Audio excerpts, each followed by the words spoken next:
Hi hello viewers welcome to know your information channel. இன்னைக்கு எந்த topic பத்தி பேச போறோம்னா திருப்பியும் ரேஷன் கார்டு பத்தி தான் பேச போறோம். வியூவர்ஸ் நிறைய கொஸ்டின்ஸ் கேட்டிருக்காங்க. ஸோ அவங்களோட கமெண்ட்ஸ்க்கு ஆல்ரெடி ரிப்ளை பண்ணியாச்சு. இப்போ ஒரு வீடியோவா பண்ணி போட போறோம். வாங்க சேனலுக்குள்ள போலாம். வணக்கம். வணக்கம். ஜெய், இப்போ வியூவர்ஸ் பாத்தீங்கன்னா ஒரு கேள்வி கேட்டிருக்காங்க. ரேஷன் கார்டுல பெயர் நீக்கம் பண்ணி 6 மாசம் கழிச்சு தான் அப்ளை பண்ண முடியுமா அப்படின்ற மாதிரி கேட்டிருக்காங்க. அதுக்கான பதில். அப்படிலாம் ஒண்ணும் கிடையாது. 6 மாசம்லாம் வெயிட் பண்ண வேண்டாம். நீங்க இன்னைக்கு ரிமூவ் பண்ணீங்கன்னா, நாளைக்கே அப்ளை பண்ணலாம். அதுக்கு ஒண்ணும் பிரச்சனை கிடையாது. பட் நெறைய பேருக்கு தெரியாம அதனால அப்படியே வச்சுட்டு இருப்பாங்க. இவ்வளவு நாள் வெயிட் பண்ணணும் போல அப்படின்ட்டு. நீங்க அதுக்காக வெயிட் பண்ண வேண்டாம். நீங்க ரிமூவ் பண்ணிட்டீங்கன்னா, அடுத்தது உடனே ஆட் பண்ணிக்கலாம். அதுல ஒண்ணும் பிரச்சனை கிடையாது. அதுக்காக நீங்க தாலுகா ஆபீஸ்க்குலாம் போ வேண்டியதில்ல.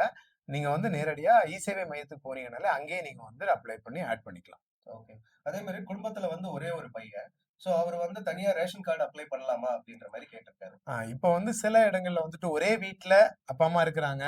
ஒரே பையன் அப்படின்னா, அவங்க ரிஜெக்ட் பண்றதுக்கு வாய்ப்பு இருக்கு. ஆனா, அவரு தொழில் விஷயமா வெளியூர்ல இருக்கிறாரு, தனி குடித்தனம் தான் இருக்கிறாரு அப்படின்ற பட்சத்துல, அவங்க உங்களுடைய பழைய ரேஷன் கார்டுல இருந்து பேர நீக்கிட்டு அப்ளை பண்ணிக்கலாம். அது வாங்க முடியாதுன்னு கிடையாது. ஆனா, அவங்க எப்படி இருக்கிறாங்க அப்படின்றது பொறுத்து. ஜாயிண்ட் ஃபேமிலியா இருந்தாங்கன்னா வாங்க முடியாது. தனி குடும்பமா இருந்தாங்கன்னா, நியூக்ளியர் ஃபேமிலியா இருந்தாங்க அப்படின்னா, அவங்க அப்ளை பண்ணி வாங்கிக்கலாம். அதுல ஒண்ணும் ப்ராப்ளம் கிடையாது. அடுத்த வியூவரோட கேள்வி அவங்க வாடகை வீட்ல இருக்காங்க. வீடு அப்பப்போ ஷிஃப்ட் ஆயிட்டே இருக்காங்க. இயர்லி ட்வைஸ் அந்த மாதிரி ஷிஃப்ட் ஆயிட்டே இருக்காங்க.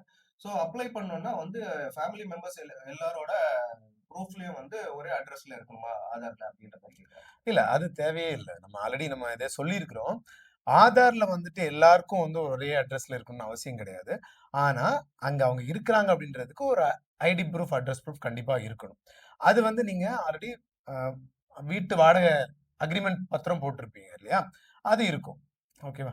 2வது யாராவது ஒருத்தரால மாத்த முடிஞ்சுச்சுன்னா மாத்திக்கலாம். இல்லன்னா அந்த ஹவுஸ் ஓனருடைய ஹவுஸ் டாக்ஸ் கண்டிப்பா வேணும். ஓகே. ஏதோ ஒரு அவங்க இந்த வீட்ல தான் குடியிருக்காங்க அப்படின்றதுக்கு. அதனால ஹவுஸ் டாக்ஸ் அவங்க பேர்ல இருக்கணும்னு அவசியம் கிடையாது. ம். அது ஹவுஸ் ஓனர் பேர்ல இருக்கு. ஆனா இந்த வீட்ல தான் குடியிருக்காங்கங்கிறதுக்காக ப்ரூஃப் அது. ஓகே. ஓகேவா? அதுக்கப்புறம் வேற ஏதாவது ப்ரூஃப் இருந்துச்சுன்னா நீங்க குடுங்க. கேஸ் பில் மேண்டேட்டரி கிடையாது. ஆனா கேஸ் டெலிவரிக்காக நீங்க என்ன பண்ணுவீங்கன்னா, அந்த வீட்டு அட்ரஸ்க்கு நீங்க மாத்திருப்பீங்க. ம். கரெக்ட். சோ ஏதாவது ஒரு ப்ரூஃப் நீங்க அந்த வீட்ல இருக்கீங்க அப்படின்றதுக்கான ப்ரூஃப் கேட்பாங்க. ஆதார் எல்லாமே நீங்க மாத்திட்டு அப்புறம் 10 வீடு ஒரு 5 வருஷத்துல 10 வீடு மாறுறீங்கன்னா, 10 வீட்டுக்கும் ஆதார் மாத்திட்டு இருக்க முடியாது. இப்படி மாத்துனீங்கன்னா உங்களுக்கு ஆதார்ல ஆதார்ல உங்களுடைய கார்டு பிளாக் ஆயிரும். கரெக்ஷனே நெறைய போயிட்டு இருக்கும். பிளாக் ஆயிறதுக்கு வாய்ப்பு இருக்கு. அதனால ஆதார் கார்டுல தான் அட்ரஸ் எல்லாருடைய அட்ரஸும் இருக்கணும்னு இல்ல. நம்ம சொன்ன மாதிரி ஏதாவது ஒரு அட்ரஸ் ப்ரூஃப், ஐடி ப்ரூஃப் நீங்க குடுக்கணும் கண்டிப்பா. அது மேண்டேட்டரி. ஓகே. சோ அதே மாதிரி இன்னொரு நேயரோட கேள்வி மேரேஜ் ஆயிடுச்சு அவங்களுக்கு.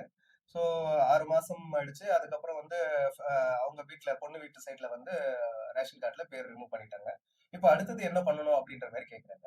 இல்ல. இதுல நீங்க 2 ஆப்ஷன் பாலாஜி. என்ன அப்படின்னு பார்த்துட்டீங்கன்னா, ஒண்ணு நீங்க அந்த ஃபேமிலியோட ஆட் ஆகணும். ஜாயிண்ட் ஃபேமிலியா இருக்கிறீங்கன்னா, உங்க பேர அவங்க குடும்பத்தோட சேர்த்துக்கலாம்.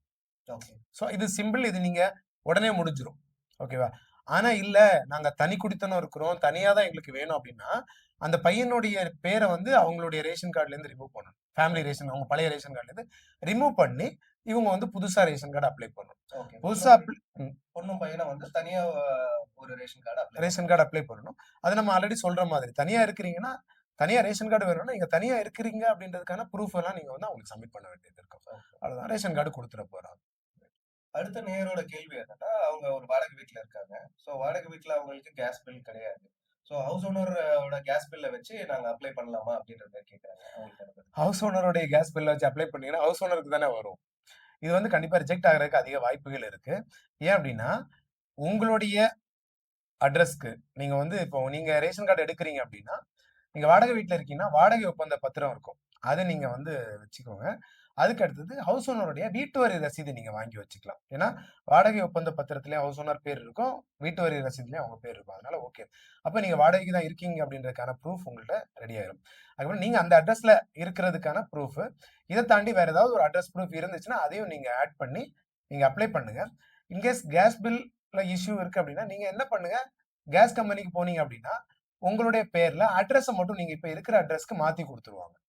அது ரொம்ப சிம்பிளா முடியும். சேம் டேல உங்களுக்கு வேலை முடியும். அத வச்சுட்டு நீங்க அப்ளை பண்ணலாம். அதனால இன்னொருத்தருடைய கேஸ் பில் நீங்க வச்சு அப்ளை பண்ணும்போது, அது ரிஜெக்ட் ஆகுறதுக்கு வாய்ப்பு இருக்கு. அதனால இத கொஞ்சம் ஃபாலோ பண்ணீங்கன்னா பெஸ்ட்டா இருக்கும். ஸோ வியூவர்ஸ், இந்த இன்ஃபர்மேஷன் உங்களுக்கு பயனுள்ளதா இருக்கும்னு நாங்க நம்புறோம். ஸோ இந்த மாரி நெறைய கேள்விகளுக்கு நாங்க பதில் சொல்லிட்டே இருப்போம். அடுத்தடுத்த வீடியோ வந்துட்டே இருக்கும். ஸோ பார்த்து எங்களுக்கு சப்போர்ட் பண்ணுங்க. தேங்க்ஸ் ஃபார் வாட்சிங் நோயர் இன்ஃபர்மேஷன் சேனல். நன்றி, வணக்கம். வணக்கம்.